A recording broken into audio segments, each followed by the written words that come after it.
very warm welcome to SuperScreen News at 10, broadcasting to you live from Lagos. I am Adenike Oweye Ajiboye. President Muhammadu Buhari has rejected the proposed Peace Corps of Nigeria establishment bill. The president conveyed his rejection of the bill in a letter to the House of Representatives, which was read by the Speaker, Honorable Yakubu Dogara. The National Assembly passed the bill in 2015 after a prolonged battle involving the organization and the nation's security agencies. Pursuant to Section 58, subsection 4 of the Constitution of the Federal Republic of Nigeria, 1999 is amended, I hereby convey to the House of Representatives my decision on 25th January 2018 to decline presidential assent to the Nigerian Peace Corps Establishment Bill 2017 recently passed by the National Assembly. Specifically, reasons for the decision to decline assent to this bill include, among others, security concerns regarding the proposed Nigerian Peace Corps being authorized to undertake activities currently being performed by extant security and law enforcement agencies, and B, financial implications of funding the establishment or operations of the proposed Nigerian Peace Corps, given that the scarce financial resources may pose serious challenge to the government. Please accept the Right Honorable Speaker, members of the House of Representatives, the assurances of my highest consideration. Yours sincerely, President Muhammadu Buhari.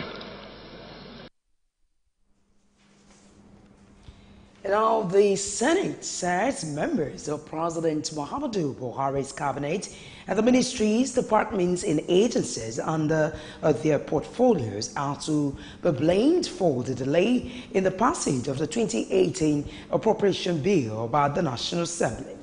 At the plenary on Wednesday, the Senate decreed that ministers and heads of federal governments, departments, and agencies were allegedly frustrating legislative work on the budget proposals with their foreign trips and lack of cooperation with the lawmakers. The Senate had on February 14, 2018, asked 63 agencies and parastatals under the federal government to submit details of their proposed 2018 budget within 1 week or risk sanction. Members of the chamber had decried that while President Muhammadu Buhari had complied with the law by laying the 2018 appropriation bill along with the details of estimates before the lawmakers, agencies of the government had disregarded the law. A group of drivers have staged a peaceful protest in Port Harcourt, the River State capital, to demand justice over the death of their colleague allegedly killed by a police officer. The protest comes 7 days after police allegedly killed a police escort allegedly killed one bright Chinatu Mark at the Rumokoro roundabout of East-West Road in Port Harcourt. The report. Taxi drivers plying the Rumokoro axis in Obia Akwa local government area in a peaceful protest expressed displeasure over the delay in bringing to book killer of their colleague allegedly shot by a police escort. Chairman of the State Drivers Welfare Association, Lakia Hazu, who led other commercial drivers to the State Police Command, called on the authorities to produce the culprits. What happened last Sunday before last, one of our own was taken just like that by the men of the police. And up till now, we are not getting anything from them. No information. The culprits are not being brought to justice, and the family is dying.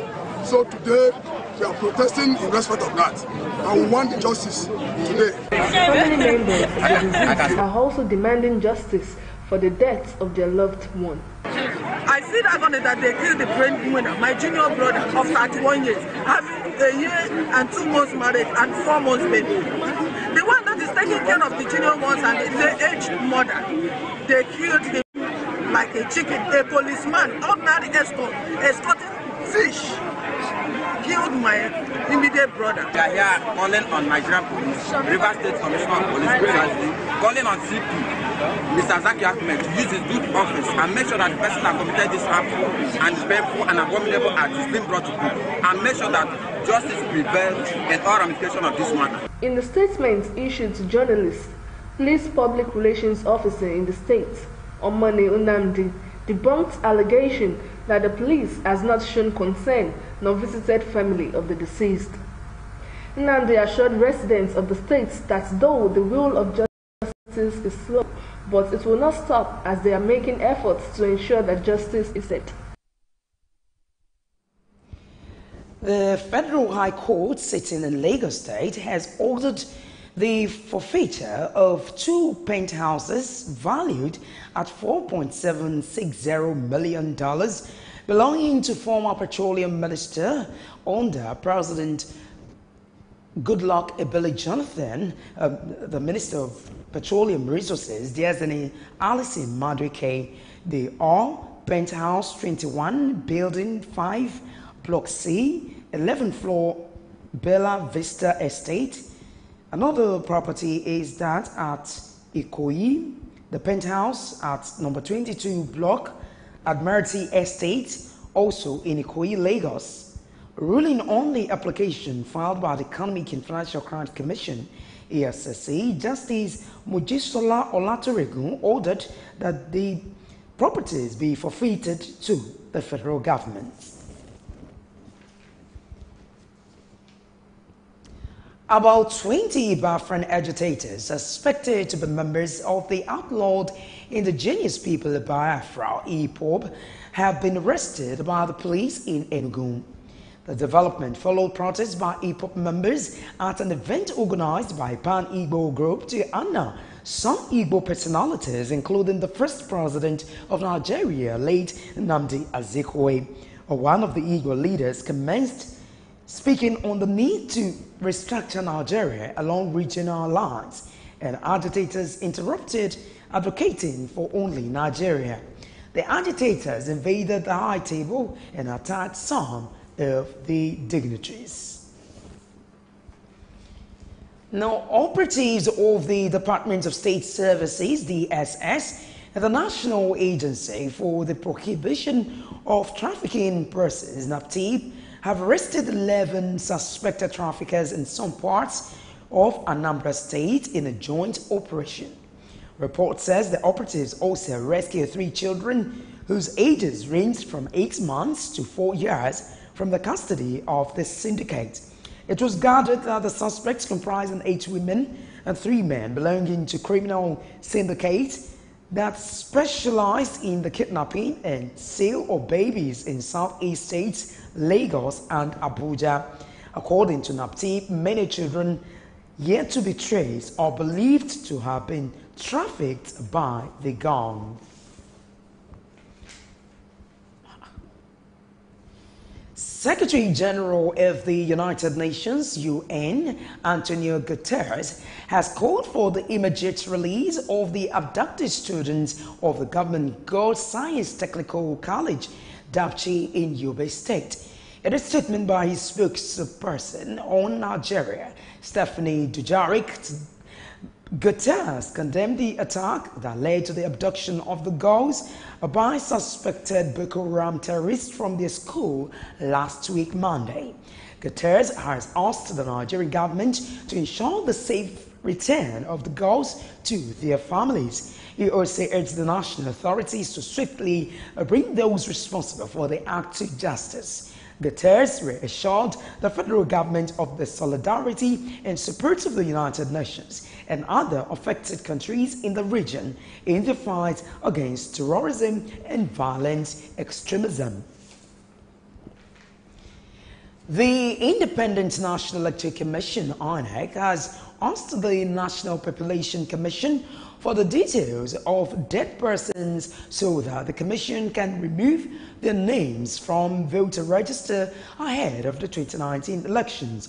INEC Chairman Mahmoud Yakubu made the request when he visited the Population Commission in Abuja. Yakubu said the National Population Commission is the registrar of birth and death nationwide, and that they would like to partner the Population Commission to make available to INEC core records of deaths of citizens since 2015. Now, there is a renewed call for the People's Democratic Party PDP chairman in Lagos State, Honorable Moshood Salvador, to step down. A faction of PDP members made the call again at the party's senatorial assembly meeting held in the Kotun Alimashaw area of Lagos State. These are leaders and elders of the People's Democratic Party in Lagos State. They have gathered here in Alimashaw local government area to reiterate their call on the sitting chairman, Honorable Salvador, to step down. At the party's West Senatorial Assembly meeting, these PDP members who say they are the majority in Lagos State PDP with 65%, wasted no time in making their demands known. Our subject matter at this assembly today is that Salvador must go. Yes or no? Now there is a motion. If you want Salvador to stay or to go, if you want Salvador to go, relinquish his office as the chairman, PDP Lagos State said yes. We don't need this man called Salvador to be our state chairman. Moshood Salvador will never be our state chairman. The PDP in Nigeria has advanced more than a sectional leader. We don't want a leader that is selfish, a leader that's self-centered. We don't want them again. Others also speak on what informed their decision for the sitting chairman to vacate office. Salvador had changed the decision of the party members, and as a result, he should be sent packing. I 100% support their decision that Salvador should be removed as the chairman. It's unfortunate in a party like this, and all we ask for is that these things should be corrected. Those positions that are allotted to McCarthy Group should be filled by the members of the McCarthy Group.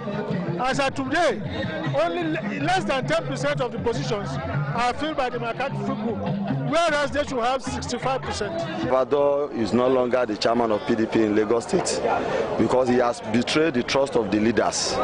We thought he is the man who will lead us to victory, but with our current finding now, he is working with APC, and we cannot invest our resources in a place where there will not be results. You will recall that the chairman, Honorable Moshood Salvador, had earlier cleared the air when a vote of no confidence was passed on him by this group of PDP members, insisting that only the party's National Executive Council, NEC, with the support of the duly elected chairman of the local government in the state, can remove him from office.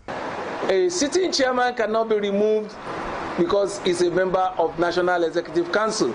It's not for anybody at local government or ward to say you have to go back to NEC if you don't want your chairman. So it's as simple as ABC. Salvador was not elected by a Congress. He was appointed, like every other person, he was appointed. So that is the meaning of harmonization of executive list. Salvador is a beneficiary of 65% of the total sharing, and we are taking our 65 from him. So the best thing for us to tell him, he should go. It would interest you to know that this group of PDP members have also gone a step further to write the national chairman of the party, Uche Secondus, on several reasons why Honorable Salvador cannot continue as their chairman in Lagos State. If truly a house divided by itself cannot stand, one begins to wonder how the PDP will be able to achieve victory in the coming general elections. Only time will tell. Adenike Woye Ajiboye, SuperScreen News. You're still watching SuperScreen News at 10. We'll take a short break here, and when we return, we'll bring you business news. Do stay.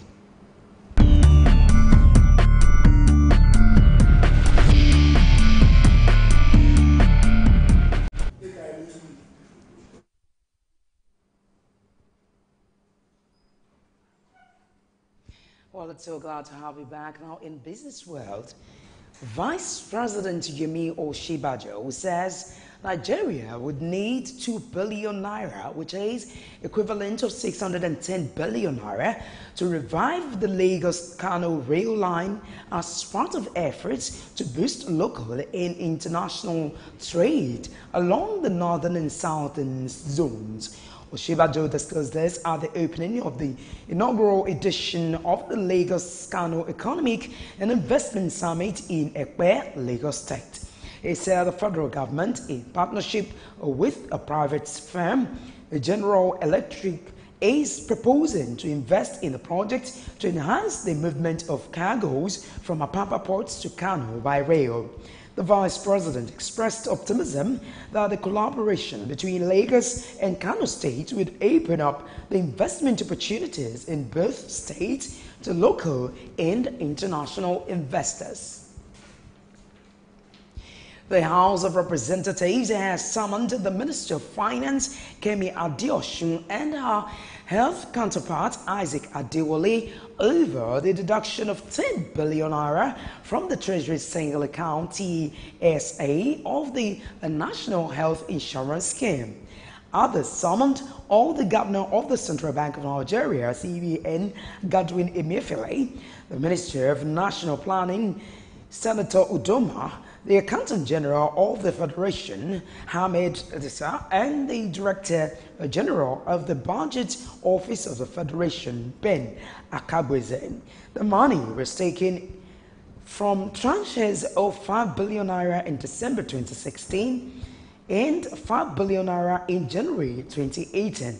The deduction, which became a public issue just as the reinstated Executive Secretary of the NHIS, Yusuf Usman, resumed duty, had generated a fresh controversy at the agency. Still talking business news, the Nigeria Communications Commission, NCC, has announced a number of sanctions to some operators in the telecommunication industry for their involvement in masking of international calls. NCC Director of Public Affairs, Tony Ojobo, who discussed this to journalists in Abuja, also announced that it has begun the second phase of investigation on the involvement of digital mobile operators in masking activities. Ojobo with the commission also had over 750,000 numbers assigned to several private network links and local exchange operator licenses. A masking involves concealing international calls coming into a country and presenting them as local in order to make profits from the difference in prices between local and international calls. The sanctions announced by the NCC ranged from suspension of licenses to issuance of warning letters. And that's it in business news. We'll take another short break here for some messages, and when we return, it will be time to tell you about the foreign scene and then sports news. Stay with us.